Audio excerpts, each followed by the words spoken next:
Your overall appearance should be smart, appealing, and confident. The overall appearance should be smart, not casual. Should be appealing, should not be repulsive. And should be confident. Confident means you're confident. Even the way you dress up and the way you come, it gives a little bit of appearance. How is this person? Imagine if you're coming wearing a white kurta, which is dirty, with oil marks, yellow mark here, and a T mark here, and you're coming. It's not even Islamic. Islamic should be clean. And you're coming and you're giving a talk and talking about Islam. So it gives the wrong impression. Not that you have to wear something which is expensive. All what I told is not expensive. You can get expensive things and all these things, but you can even get cheap. And wearing a suit is not a must. I personally don't like wearing suits.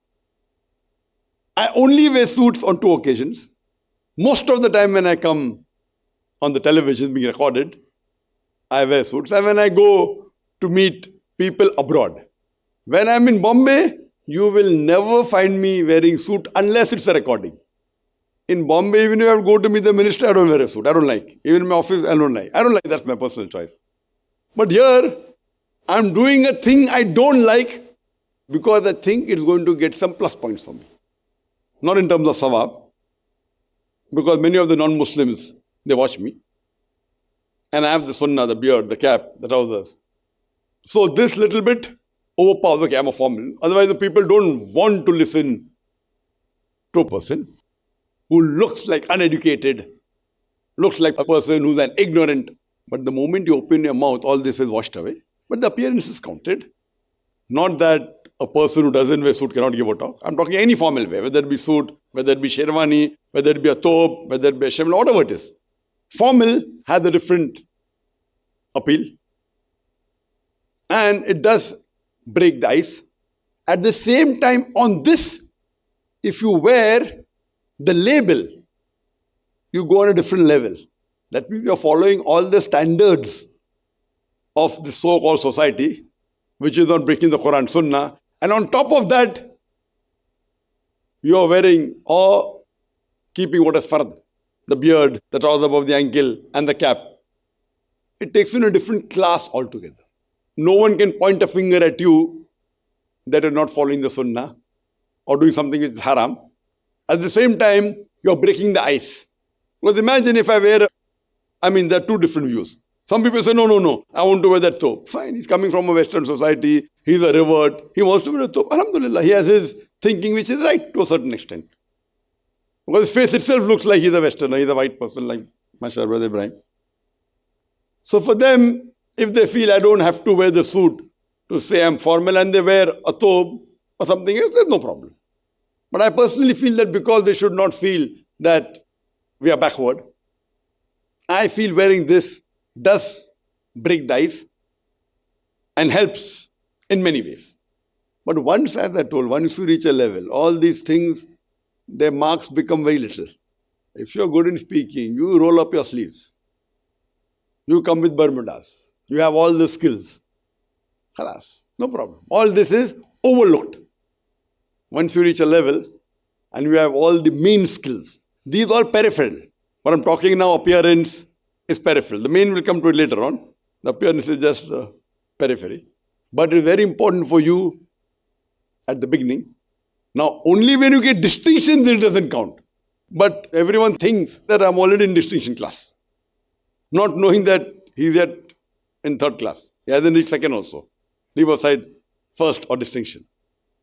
So until you don't reach that level, see to it that you follow everything. That will be very effective. Does anyone have any questions regarding the personal appearance? Yes, Brother Ibrahim. Assalamu alaikum.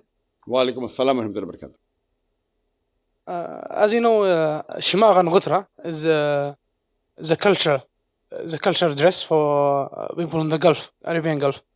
What about if someone was going to do da'wah or public lecture for non-Muslim and foreigners people, like Western world? Should he wear Ghutra or Shimagh? Because Ibrahim asked a good question that in the Gulf countries, in the Arabs, wearing shimal and gatra, it is thobe.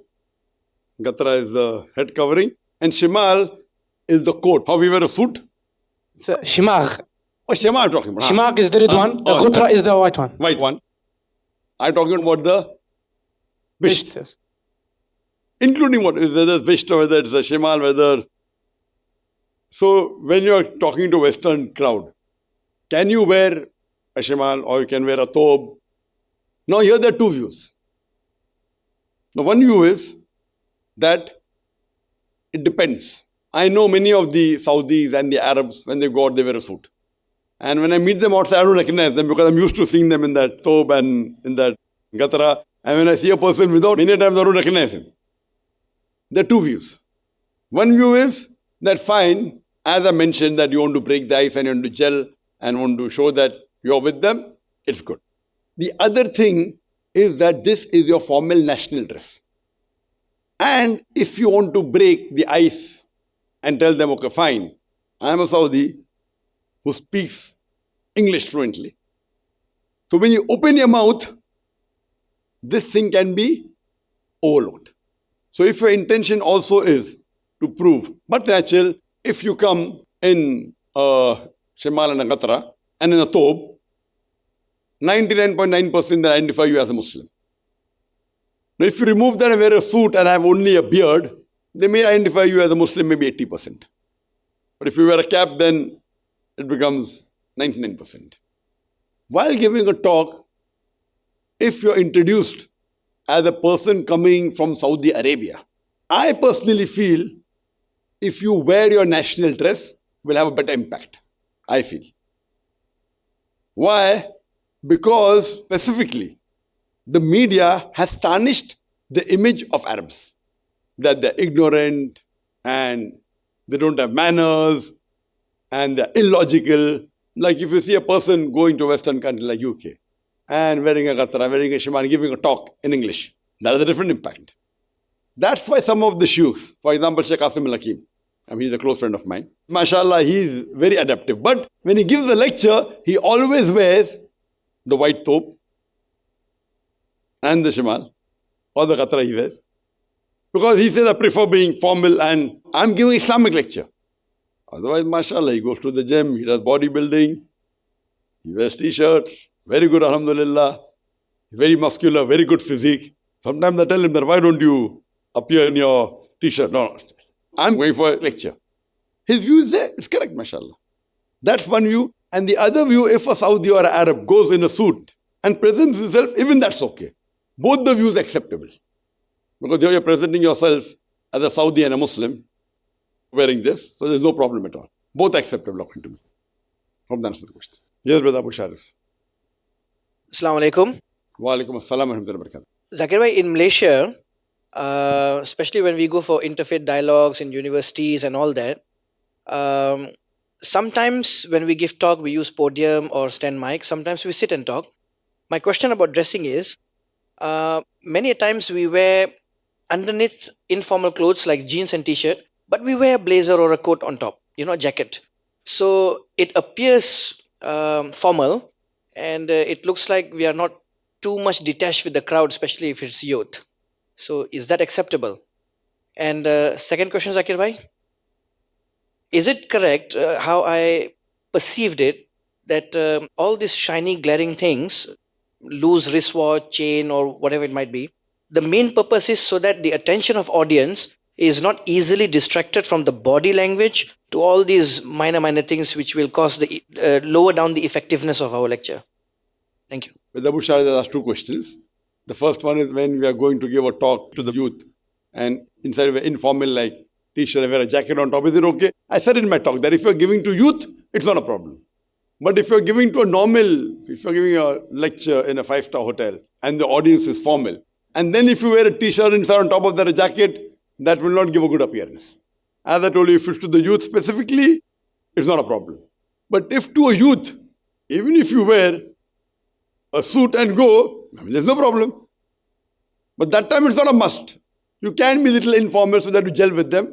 That is the only time it's acceptable.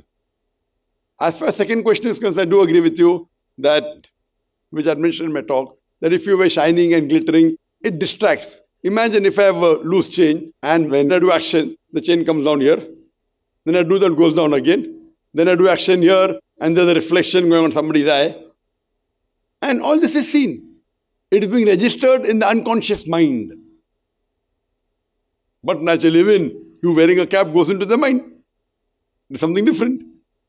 So why do you want to distract them from the main speech? So all these small things really distract a person. So when you are giving a speech and if you have not reached that level, all these points put together add on to a great level. And once you reach that level where you get the experience and you start speaking, all these things initially, when we give you marking, we'll give you 5 marks on appearance, 5 marks on posture, 10 marks on gesture, all these marks.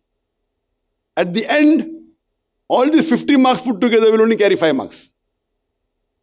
All the appearance and everything put together, the more you go higher, these marks keep on becoming less and less.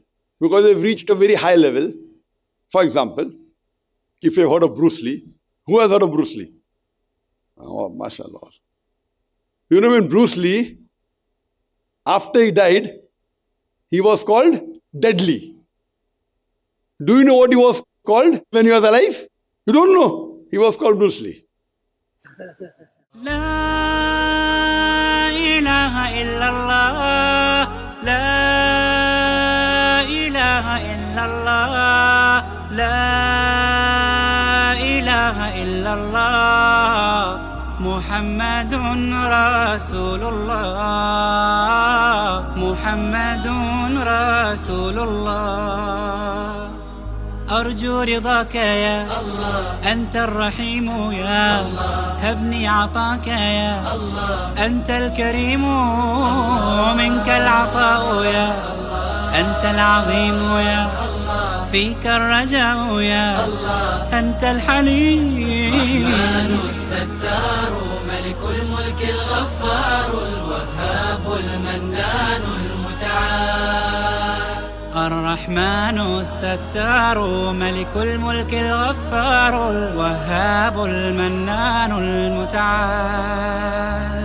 الله الله يا ربي يا الله الله